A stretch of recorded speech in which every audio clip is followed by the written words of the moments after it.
Hey guys, Scott here. Today I want to talk about dual wielding versus two-handing a weapon in Elden Ring. I actually want to offer a bit of a criticism for the whole dual wielding system because I think it's a system that wasn't very well designed because they didn't really introduce enough downsides for the immense benefits you get from dual wielding, and then two-handing is sort of left in the dust. Now I'm not saying we need to change anything. I think for the most part these issues are fine, and it's mostly just looking for something to critique. But I do think there is something here.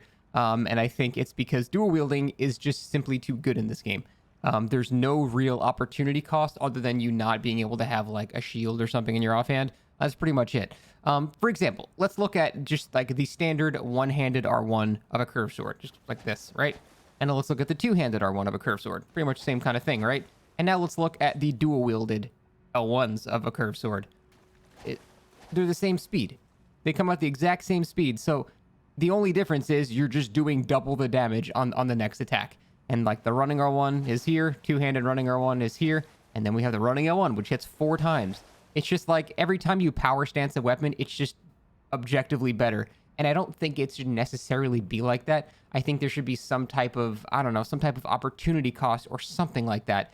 Because if you don't have that, it makes two-handing weapons like this pretty obsolete. The only exceptions are when you get to like the big colossal weapons. Sometimes it's fine to just hold one. But pretty much any weapon that's like smaller or the same size as like a spear, there's pretty much no reason to not dual wield them in this game. And I don't think that's a good idea. I think dual wielding should be a choice that you go for, not a why am I not doing this thing? Because one is just objectively better than the other, and I don't think that's a good idea. Another lesser known fact about dual wielding versus two-handing is that the poise values they don't match up. So if you're dual wielding, you'll typically do like a bit more poise damage than just like one, if you're just holding one weapon. But you would think if you're two-handing your weapon, it's going to do way more poise damage, right? Poise damage, by the way, is the damage that is done to poise, and poise is the stat that dictates whether or not you get stunned by an attack. So basically, bigger weapons do more poise damage, and that's why an ultra greatsword will basically always stun you, but a dagger might not stun you. That's poise in action. But if we look at something like, I don't know, here, like the curved sword we're looking at. So a curved sword, one-handed R1, does 51 poise damage, meaning that if you have 51 poise, you will not get stunned by a hit until you're hit again, then you'll obviously get stunned by the next one. However, if you look at the two-handed R1, it's just 56 poise. It's basically, the pattern is two-handing the weapon gives you 10% more poise damage, which is not really worth it. So that's 56 poise. Now, if you look at the power stance L1, it's 61 poise. So you just do more poise damage, you do more regular damage, you have better attacks most of the time.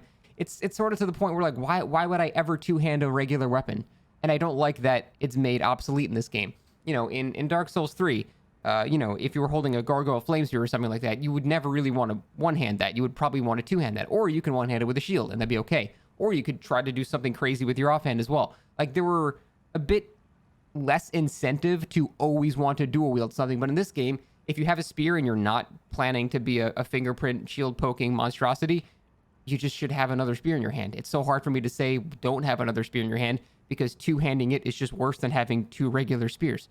So, and I think that's something worthy of critiquing with the game. Now, what I would do to change this is increase maybe the strength damage bonus of two-handing weapons, because right now you get 50% more strength scaling if you are two-handing a weapon. But problem is, a lot of these weapons are not scaling with strength. What if you're holding a keen katana and you just like the look of two-handing a katana? Because that's, how you're supposed to two-hand katanas.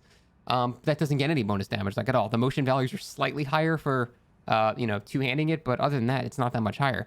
And your poise damage is less than just simply having two katanas. Your damage is halved compared to having two katanas.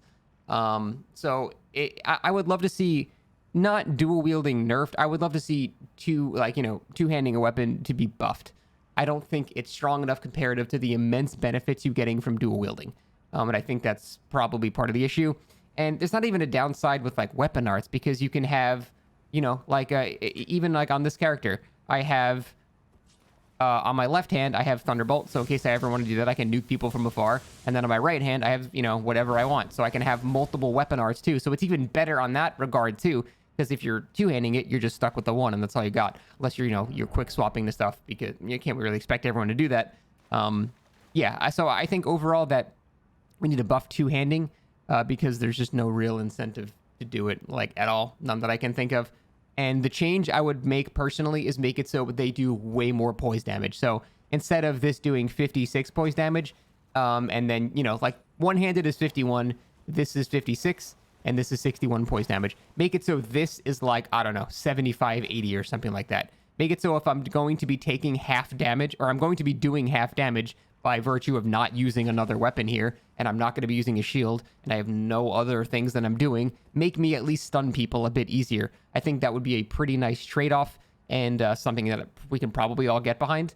But other than that, that's about it. I just wanted to offer a criticism on there, because yeah, I don't like that this game basically forces you into dual wielding every similar weapon class, because it's just so much obviously better with no real downside. I don't think that's a good idea. I think the way Dark Souls 2 did it was a bit better, where you had basically two separate movesets. You could do running L1s and running R1s. The L1 would attack with your left hand, the R1 would attack with your right hand, and then you could actually activate Power Stance mode, which had a higher stat requirement, which is another thing that this game doesn't have, and then another reason that you might as well just dual wield every weapon.